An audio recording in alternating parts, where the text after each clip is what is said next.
That infamous song again.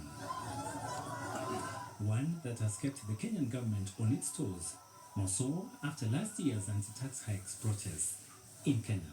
Only this time, students from Butere High School in Western Kenya are expressing their dissatisfaction after authorities barred them from performing their play at the highest level of the country's annual drama festivals.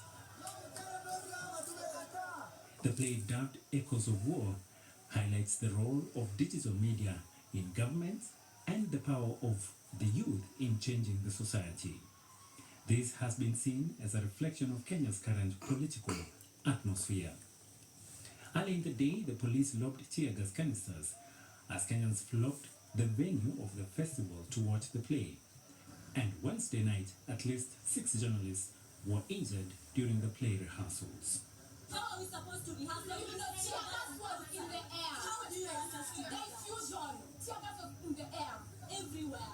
How do you want us to rehearse? We were denied the chance to rehearse because everyone else went to sleep. While everyone else was rehearsing, we were chased home. We were told to go home. The play was written by Kenyan playwright and politician Cleophas Malala. He is a renowned scriptwriter and a former senator.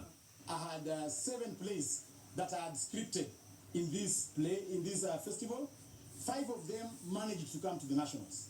I want to announce here that you'll be seeing some of my plays being performed on that stage, and I will personally ensure that they disseminate the right information. This is the second time in a span of 12 years that this same high school, together with Mr. Malala, find themselves in the news for producing a play that has rubbed powers that be the wrong way. Albert Kirui. Controversial is the right word, because if you have any idea of what the high school drama festivals are like, or what the English literature syllabus is all about, it's heavily political from the word go. These are the books that we read in high school, which were transparently political. They critiqued social issues and for education. And so describing the play even as controversial, I think, is problematic because it's very much in line with the kind of books and plays that are already part of the syllabus and that are part and parcel of the Kenyan. Exactly. What I would suspect is that a lot of times what we've observed over the past few years is a very kind of arbitrary, reactionary stance by this government that even though there might be other situations that warrant their attention, that they would actually be triggered by something like this. The way that it has unfolded is that this play actually went through the different stages of qualifying for the nationals. So it was performed at the sub-county level, the county level, the regional level, and it actually passed all those levels. It got top prizes and qualified for the next round, right? So by the time the flag is being raised that this is a problem, this play had been performed and had been given high marks. And this police reaction, because those are some of the images we have on the screen, what does it say about the state of freedom of expression in Kenya? Well, I don't think it says anything good because, I mean, you know, today I tweeted, I said, what year are we living in right now? Are we living in like real life Sarafina? Because in so many... Sarafina, the South African play as well. Exactly, are being prevented from putting up a play or a musical that critiques apartheid. And this has happened both in fiction and in real life, all across Africa, even right here in Kenya.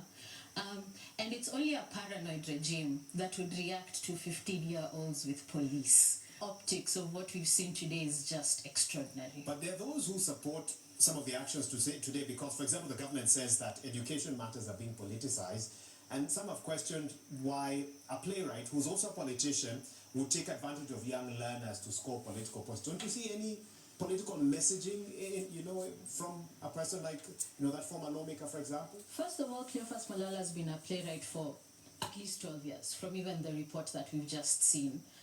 As far back as 2013, he's been writing plays that have been performed at this very same drama festival. And he's been a very consistent playwright all through, even through his political career.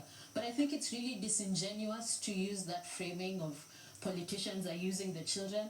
I think the the framing that we should be going for is that why is it that politicians are getting worked up at this kind of expression, when the reality is politicians engage in theater all the time. Have you heard the response from government?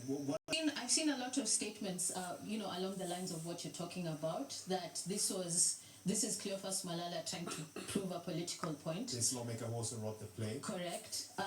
Who has a political journey, which I don't think we have time to get into. But I think that's really besides the point. Because the constituency that is taking advantage of anyone is the politicians themselves. It's the current administration that actually denies the futures and the dreams of Kenyans. Okay. And lastly, like I said, politicians themselves engage in political theater all the time. The Echoes of War, performed by Butere girls and written by Cleophas Malala, makes Ruto so scared. Is it that the young people are back to remind him of his iniquities?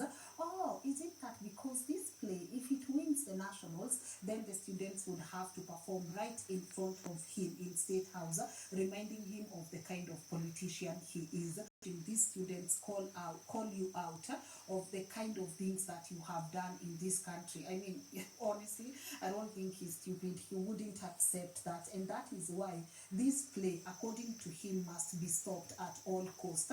But we will be addressing that is Rachel Ruto, and we will also touch base on the county government of Nakuru leaders, that is Kihika, Keroche, the woman rep, who have decided to completely stay quiet even as these injustices